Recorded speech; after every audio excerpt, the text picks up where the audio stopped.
Hari ini kami ingin mempresentasikan yaitu PPT kami pembelajaran Bahasa Indonesia SD 1 dengan materi fokus dan model pembelajaran Bahasa Indonesia di SD dengan dosen pengampu Ibu Lili Agustina MPD.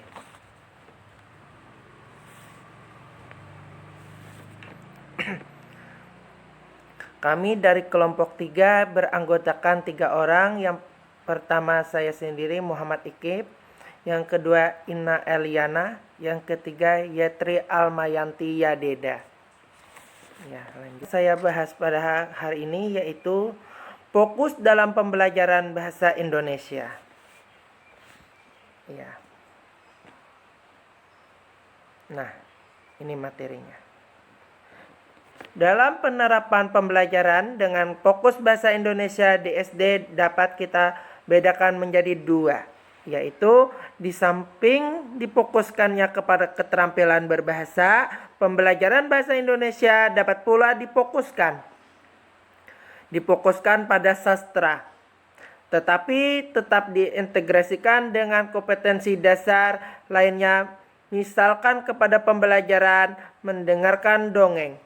Contohnya, mendeklamasikan puisi, mengubah puisi ke dalam bentuk prosa. Nah, pada saat ini pembelajaran sastra ditekankan pada apresiasi sastra. Oleh karena itu, teori-teori sastra diajarkan dengan persentis yang sangat kecil dan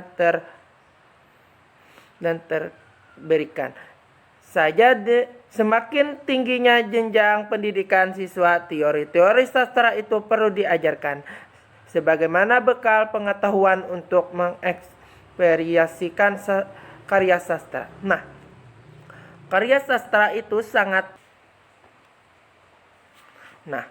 materi ini kan membahas tentang sastra. Sastra itu sangat penting dalam pembelajaran bahasa Indonesia, mengajarkan siswa misalnya untuk bersastra, misalnya berdongeng, membaca puisi, menulis cerpen, termasuk sastra. Nah, dalam berbahasa Indonesia. Sedangkan karya ilmiah seperti apa? Untuk jenjang SD belum ada namanya karya ilmiah itu.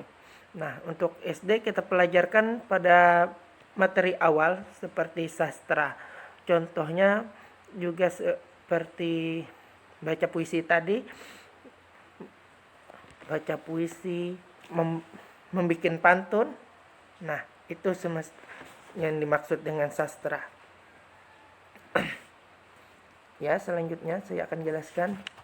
Dalam penerapan pembelajaran dengan fokus berbahasa Indonesia di SD dapat kita bedakan menjadi 2. Nah, pembelajaran bahasa Indonesia dengan fokus sastra berarti dalam langkah-langkah pembelajaran, semua kegiatan belajar mengajar difokuskan untuk mempresentasikan sastra pada lewat pembacaan puisi. Maaf, kembali tadi. Ya. Puisi. Mendengarkan cerita rakyat atau yang lainnya yang disesuaikan dengan tingkat kelas siswa. Adapun tujuan manfaat pembelajaran di Indonesia berbagai faktor sebagai berikut.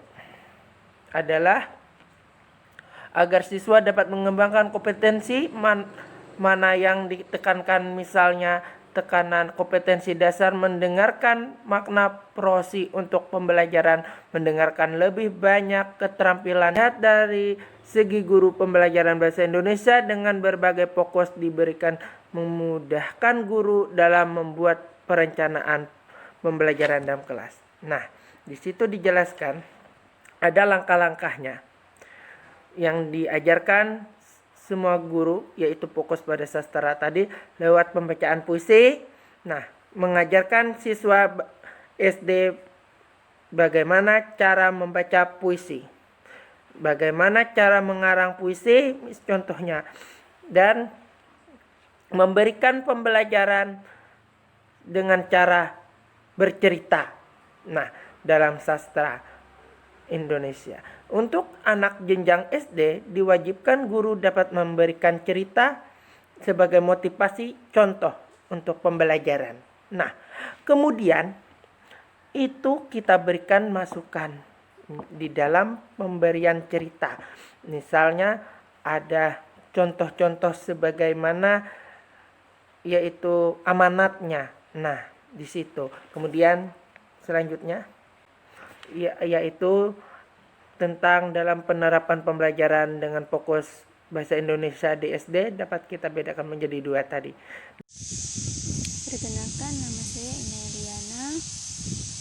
Di sini saya akan membahas yaitu tentang model pembelajaran bahasa Indonesia.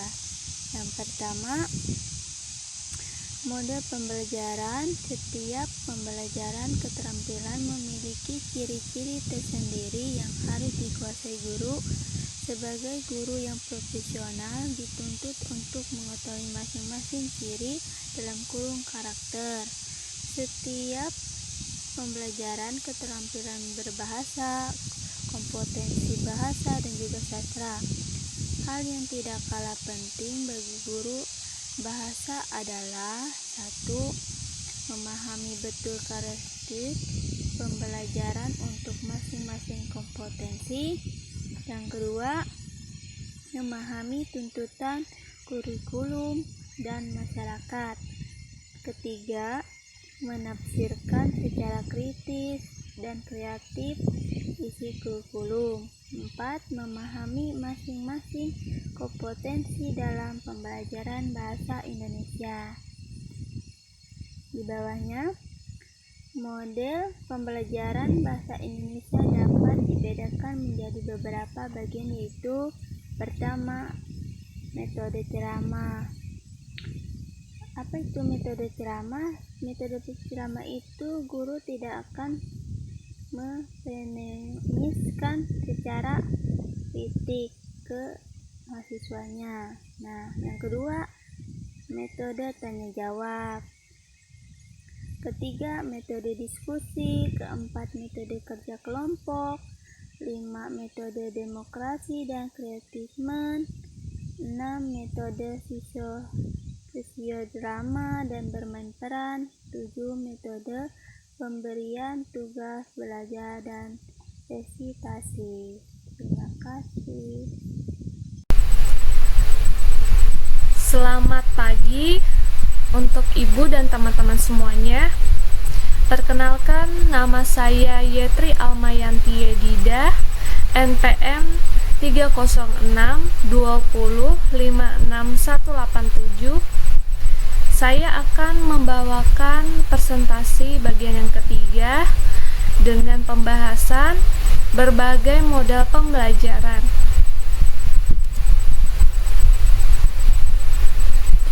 Yang pertama, model belajar kolaboratif. Nah, model belajar kolaboratif ini yaitu siswa sudah memiliki kemampuan bekerja sama dan sosial.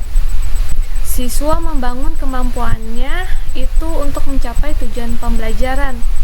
Nah, dari model pembelajaran ini merupakan suatu metode yang melibatkan siswa untuk saling bekerja sama dan saling membantu dalam suatu kelompok yang beragam di tingkat kemampuannya untuk mencapai tujuan pembelajaran yang akan dicapai. Jadi dengan model pembelajaran kolaboratif, misalnya nih ada anak yang pintar menggambar, nah yang satu ada juga yang pintar menulis. Nah, ternyata mereka ada proyek untuk membuat sebuah cerita.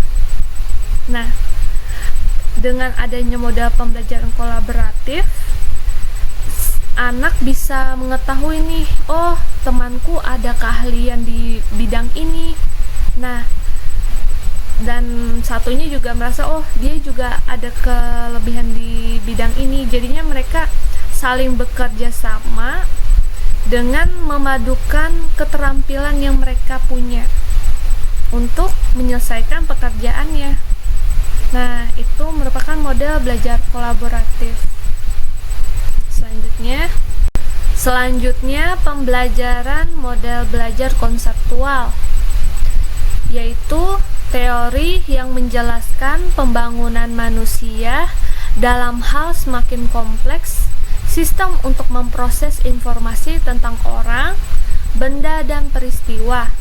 Nah, dari model pembelajaran konseptual ini yang akan melukiskan prosedur yang sistematis dalam mengorganisasikan pengalaman belajar untuk mencapai tujuan tertentu.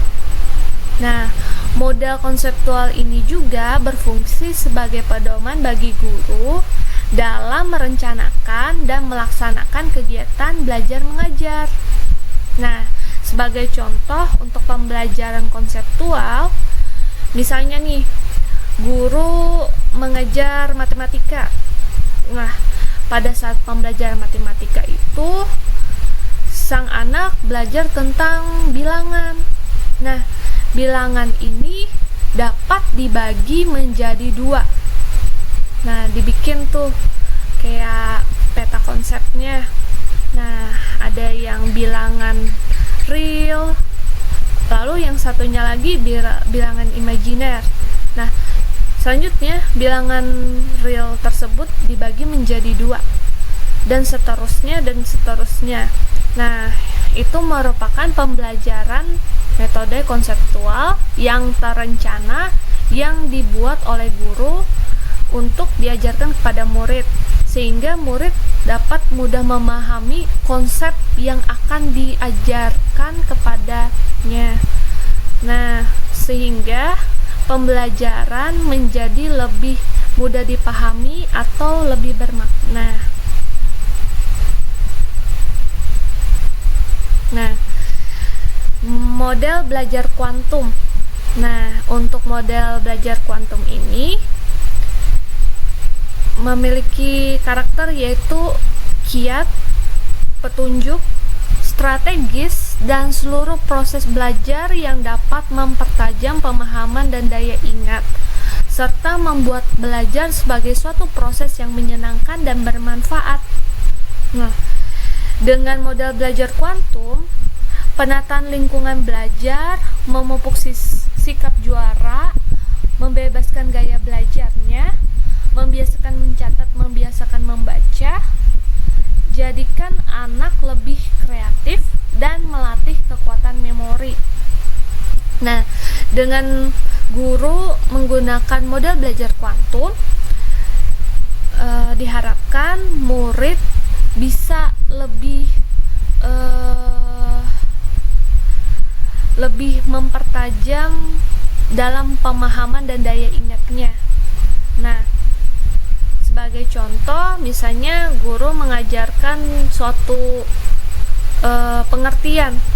Nah, di dalam model belajar kuantum ini, gaya belajar yang dirancang oleh guru yaitu dengan cara membiasakan murid untuk mencatatnya terlebih dahulu pengertiannya. Habis itu dan diulang-ulang seperti pengulangan supaya anak bisa lebih ingat dalam pembelajaran tersebut. Nah,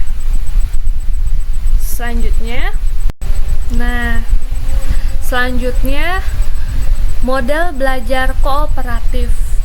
Nah, untuk model belajar kooperatif ini, siswa menerima latihan dalam mengembangkan kemampuan antar pribadi dan tim kecil dalam hal bekerja sama dan sosial. Pembelajaran kooperatif atau cooperative learning merupakan istilah umum untuk sekumpulan strategi pengajaran yang dirancang untuk mendidik kerjasama kelompok dan interaksi antar siswa. Nah, kita sudah mengenal tentang istilah model belajar kolaborasi. Nah, model belajar kooperatif ini sering dibanding-bandingkan dengan model belajar kolaborasi dengan kooperatif. Nah, kooperatif sendiri merupakan model belajar yang mana juga mengajarkan tentang kerjasama kelompok dan interaksi sosial antar mahasiswa. Namun dalam hal ini kooperatif merupakan latihannya, karena saat ini siswa mungkin belum terampil dalam hal bekerja sama dan sosial. Maka dari itu guru diminta untuk membimbing dalam proses pembelajaran model kooperatif.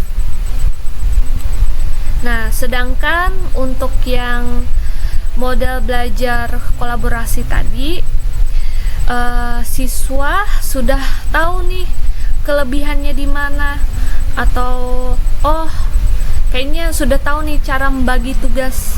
Nah, sedangkan untuk model belajar kooperatif ini masih membutuhkan banyak latihan. Nah, maka dari itu sebaiknya guru bisa membimbing dalam proses pembelajaran kerjasama untuk model belajar kooperatif. Ya, lanjutnya model belajar tematik. Nah, dengan model pembelajaran tematik, siswa diharapkan bisa lebih fokus dan konsentrasi, sehingga pemahaman terhadap suatu materi pelajaran akan lebih mendalam. Nah,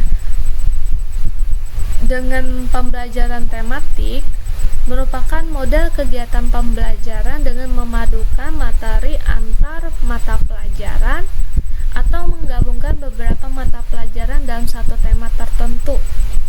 Nah, sebagai contohnya, kita ambil contoh kan saat ini pembelajaran SD menggunakan buku yang bertematik. Nah, jadi dalam satu buku pelajaran itu memiliki dari tema 1, tema 2, tema 3, tema 4, dan seterusnya sampai 6. Nah, setiap tema tersebut dipadukan dari beberapa mata pelajaran. Misalnya dalam tema 1 ada pembelajaran bahasa Indonesia digabungkan dengan IPS dan juga PPKN misalnya. Nah, yang selanjutnya IPA digabungkan dengan matematika. Nah, jadi dalam satu buku pelajaran tersebut anak bisa belajar semua mata pelajaran yang dipadukan dalam satu tema. Nah, sehingga anak juga bisa belajar dengan bermain.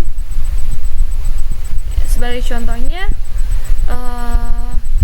pada buku tematik IPS, pada pembelajaran kelas 3, pembelajaran ketiga, tema 3, pembelajaran ketiga. Nah, di sana kan ada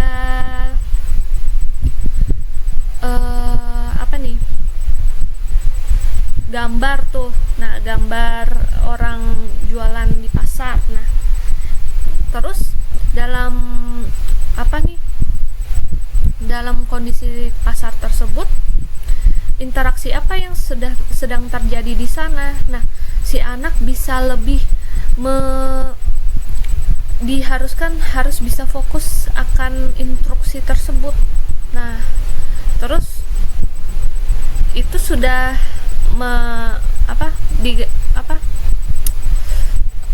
terhubung dengan mata pelajaran IPS karena menyangkut tentang interaksi.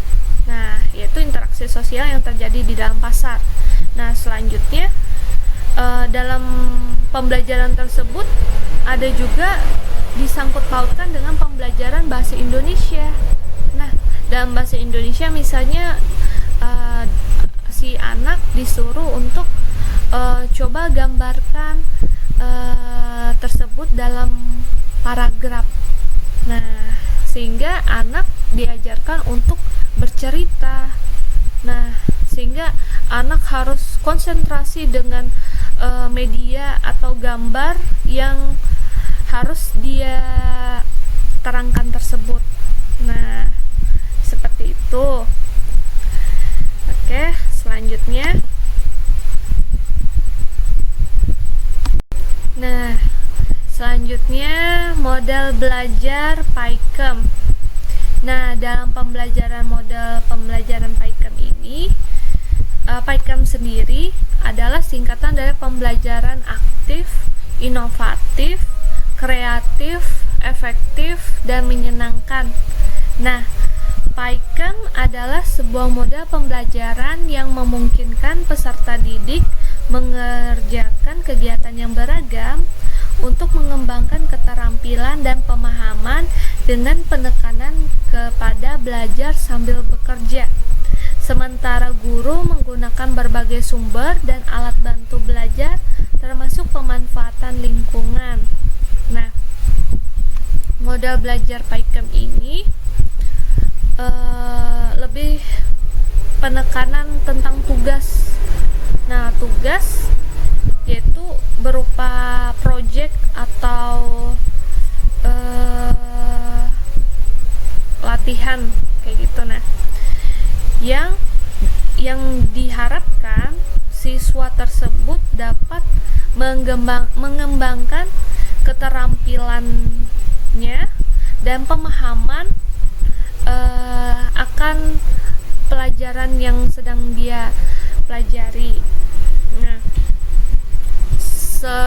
di model belajar PAIKEM ini, guru bertindak sebagai fasilitator dalam kegiatan pembelajaran siswa.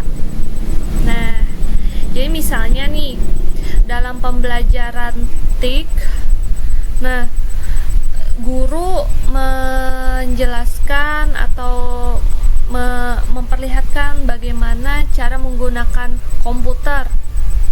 Nah, sebagai latihannya, selanjutnya sang anak langsung mempraktekannya. Nah, seperti itu agar anak berani untuk mengerjakan atau